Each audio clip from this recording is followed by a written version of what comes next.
Last week, I wasn't feeling so great mentally, but this week I'm back and I'm feeling a lot more charged up than last week. This week has been really, really productive, and nothing makes me feel better than feeling productive, being productive, and getting tasks done. I am a task-oriented person. I need structure in my life. I need to get things done, and I get this nervousness if I don't finish things. And that's why I've kind of tasked myself with creating these videos every single week as a habit-forming process. And in my first video, I talked about the book Atomic Habits by James Clear. And last Sunday, our pastor at my church also referenced that book about atomic habits. And in that book, it talks about thinking about the person you want to become and making steps towards becoming that person. And it just reminded me, why I'm doing this. In my mind, I want to be a successful studio owner. And looking back, and by the way, let me tell you, after I posted last week's video, I got a lot of supportive comments. So thank you, Crystal. Thank you, Jason. Thank you, James. Thank you for all the people who really wrote, and especially thank you for my wife. My gosh, she's been my rock behind all of this. Thank you guys for the supportive messages and the supportive words, because that's really fueled me into just another level and made me feel like, you know what, I'm gonna be okay. And let me tell you, and I'm also gonna start owning more of myself and owning a little bit more of what my studio has to offer. So let me tell you about what happened this week. This week, I spent most of it preparing for a large event down in Richmond, Virginia, which is about 90 minutes away. I spent all of Tuesday just preparing, testing out the equipment, making sure I have everything right. It literally took me 6 hours just to pack the equipment.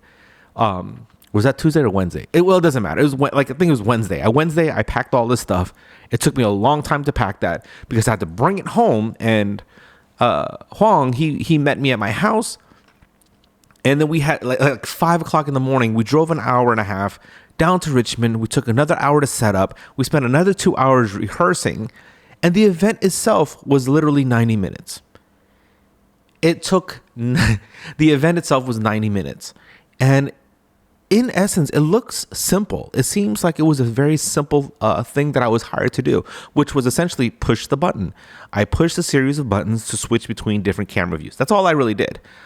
But when I look back at it, it's like, number one, it took me years to learn this. It took me a long time to understand the equipment and be confident enough to do this. So not anyone can just go out there and buy these things and immediately feel comfortable with it. It takes some time. It takes a lot of practice. I also have my church to thank for that, because I do some of the directing at my church, and that's what we do every single week. So I'm exposed to this kind of equipment every single week. It's very easy for me. But then when I see other people trying to step into the ring, so if I just buy this equipment, I can do the same thing. I just want to tell them, like, no, it's going to take some practice.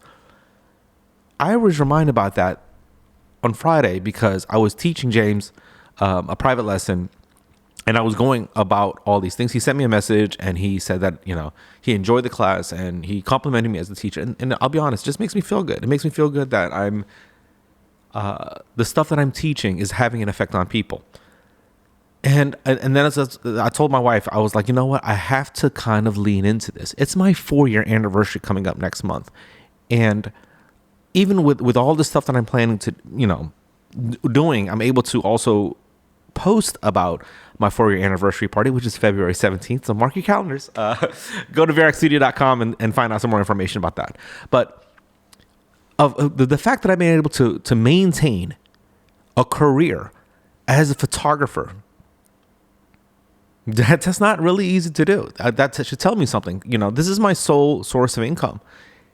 And the fact that I've been able to maintain it for 4 years kind of tells me that I'm doing something right. And then when I look back, I feel some disappointment. But I'm only disappointed because my standard is here. And I feel like I'm here. But then other people are here. But I don't see this gap. I don't really look at other people. Well, that's not true entirely, but I see where I want to be, and I'm not close to where I want to be, but I'm so much further in the head than where I used to be. And now I have to kind of lean into that and say, you know what, I should just follow my instincts and do the things that I think I should do. And my intuition has never really failed me.